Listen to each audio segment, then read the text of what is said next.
जरा सोचिए, आपकी जिंदगी अचानक से किसी सस्पेंस थ्रिलर में बदल जाए और वो भी बिना आपकी किसी गलती के। आज के इस एक्सप्लेनर में हम एक ऐसी ही कहानी पर बात करने वाले हैं। एक ऐसा ऐतिहासिक केस, अरनेश कुमार बनाम स्टेट ऑफ बिहार, जिसने हमारे देश की पूरी न्याय प्रणाली को अंदर तक हिलाकर रख दिया।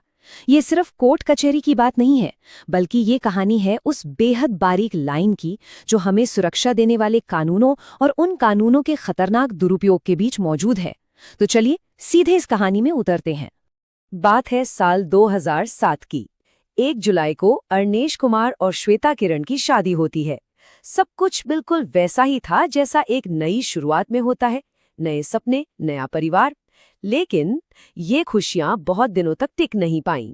बहुत ही जल्द जो रिश्ता एक खूबसूरत भविष्य के लिए बना था, वो अचानक से बिखरने लगा। बात सिर्फ अनबन तक नहीं रुकी, बल्कि सीधे पुलिस और कोर्ट के दरवाजे तक जा पहुंची। अब आप सोच रहे होंगे कि आखिर ऐसा क्या हो गया था। हुआ ये कि श्वेता ने अपने ससुराल वालों पर सीधे सीधे भारी दहेज मांगने का आरोप लगा दिया।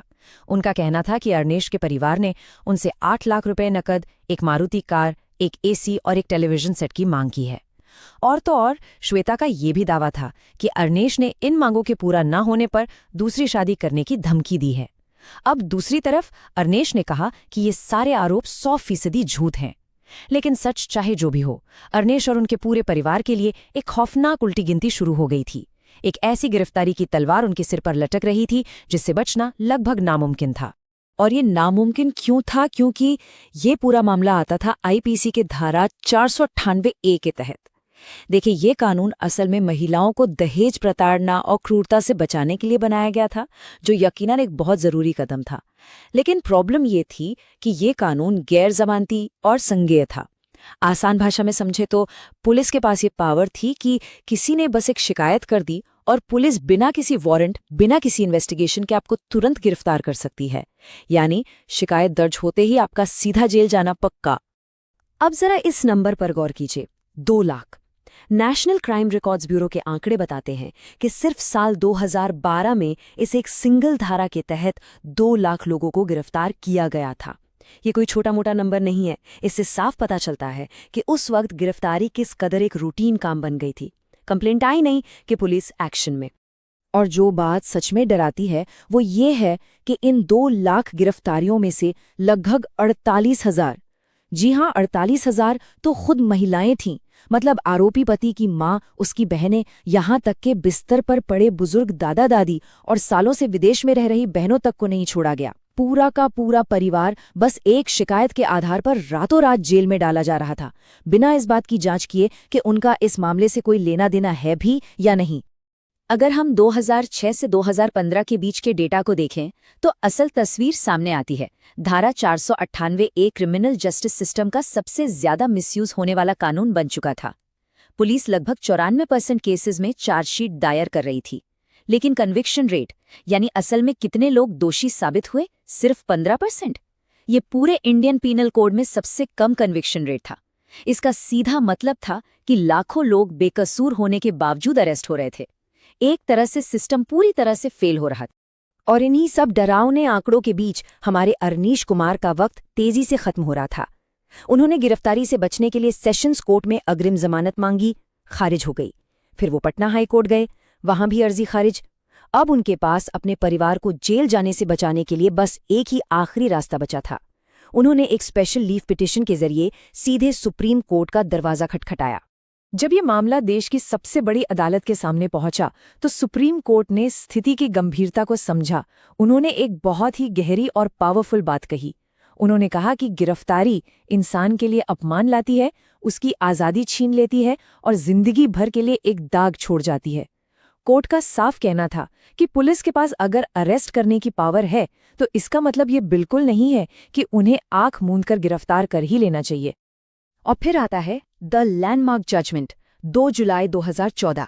सुप्रीम कोर्ट ने अरनेश कुमार को सिर्फ अग्रिम जमानत ही नहीं दी, बल्कि उन्होंने अपने इस ऐतिहासिक फैसले का आधार सीधे हमारे संविधान के आर्टिकल 21 को बनाया, यानी जीवन और व्यक्तिगत स्वतंत्रता का अधिकार। कोर्ट ने एक बहुत बड़ा मैसेज दिया कि कोई भी कानून इतना अंधा नहीं हो सकता कि वो बिना किसी प्रॉपर जांच के किसी भी नागरिक की पर्सनल लिबर्टी को मनमाने तरीके से छीन ले। देश भर में जो मास अरेस्ट चल रहे थे उन्हें रोकने के लिए सुप्रीम कोर्ट ने 8 गोल्डन गाइडलाइंस बना दी। कोर्ट ने साफ कर दिया कि अब 498A की कंप्लेंट आते ही पुलिस ऑटोमेटिक गिरफ्तारी नहीं कर सकती। अब किसी को अरेस्ट करने से पहले सीआरपीसी की धारा 41 वाली 9 पॉइंट की चेकलिस्ट पूरी करनी होगी। हर पुलिस अफसर को ये चेकलिस्ट भरनी होगी और गिरफ्तारी से पहले पूरे सबूत और कारण मजिस्ट्रेट को सौंपने होंगे। मतलब अब पुलिस का मनमानी करने का खेल खत्म। बाकी की गाइडलाइंस ने तो सिस्टम की पूरी जवाबदेही ही तय कर दी। पुलिस को अब 2 हफ्ते के अंदर आरोपी को नोटिस ऑफ अपीयरेंस भेजना जरूरी था। और मजिस्ट्रेट्स, वो भी अब पुलिस की मांग पर बस यूं ही ठप्पा नहीं लगा सकते थे। उन्हें हिरासत में भेजने के लिखित कारण देने पड़ेंगे। और सबसे कमाल की बात, अगर कोई पुलिस वाला इन नियमों को तोड़ता है तो उस पर कंटेम्प्ट ऑफ कोर्ट लगेगा, और अगर मैजिस्ट्रेट नजरअंदाज करे तो उन पर विभागीय कार्रवाई होगी। ये सिस्टम के लिए एक बहुत बड़ा और सख्त अलर्ट था।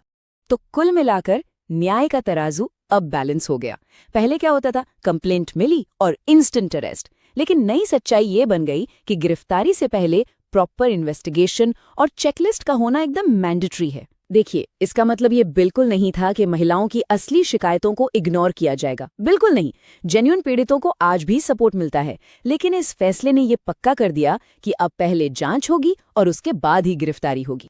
इसी फैसले में कोर्ट ने हमारी पुलिसिंग व्यवस्था को भी आड़े हाथों लिया। उन्होंने बहुत ही कड़े शब्दों में कहा कि पुलिस आज तक अपनी वो पुरानी कॉलोनियल इमेज नहीं छोड़ पाई है। लोग आज भी पुलिस को एक दोस्त की तरह नहीं, बल्कि उत्पीड़न और दमन करने वाले एक टूल की तरह देखते हैं। सुप्रीम कोर्ट का ये कड़वा सच बोलना बहुत जरूरी था, ताकि एक ऐसे सिस्टम को अकाउंटेबल बनाया जा सके जो खुद को कानून से ऊपर समझने लगा था। और आज इस फैसले का इम्पैक्ट बहुत बड़ा है। ये सिर्फ 498A तक लिमिटेड नहीं है। ये गाइडलाइंस आज उन सभी अपराधों पर लागू होती हैं जिनमें सजा 7 साल से कम है। आपको जानकर हैरानी होगी कि 2021 में कोविड की दूसरी लहर के दौरान जेलों को ओवरक्राउडिंग से बचाने के लिए इन्हीं गाइडलाइंस का इस्तेमाल हुआ था।